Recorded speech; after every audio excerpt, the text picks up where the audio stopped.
Hi, today I will show you how to make dried flower bookmarks, like this one.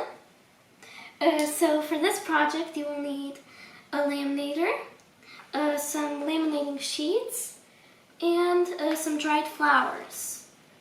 Yes,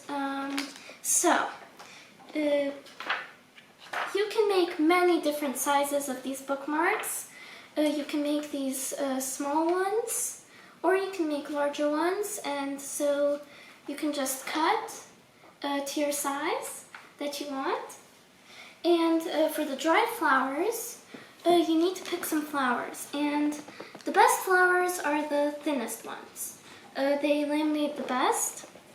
And when they're too thick, they do not laminate well.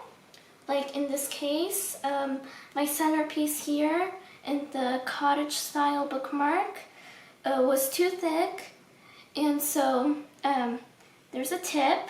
You can iron it to close the bookmark because otherwise it won't work. So iron it, but remember to put cooking paper on both sides, and this will close up your bookmark.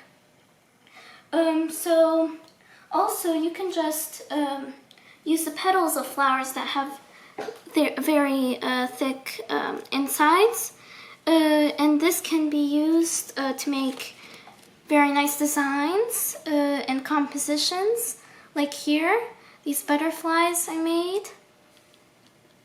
They came out very nicely, and also here the centerpiece flower, and here the petals on the sides. Also very good flowers are wild flowers, like this one, because they are usually the thinnest ones and most delicate. And so to dry the flowers, you need to place them in some paper on both sides, close this, and put it under a book.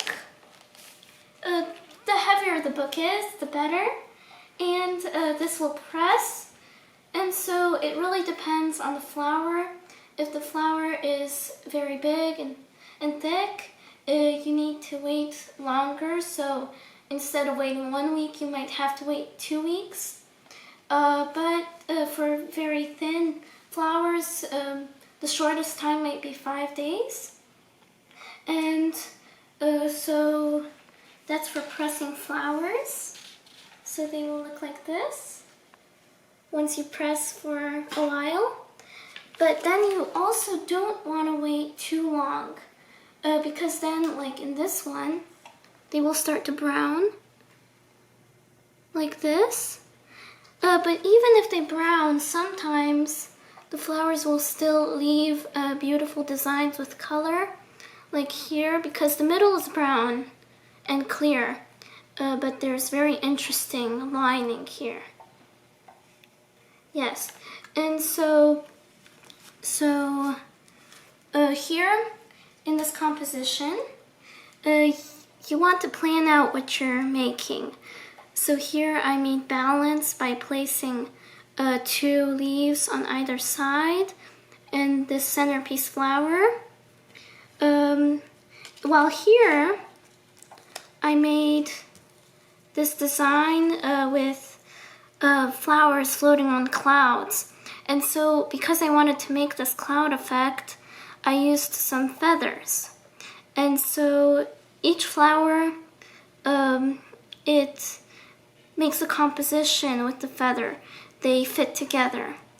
So you can also plan out your design on the side on the table before you laminate it and put it on the paper.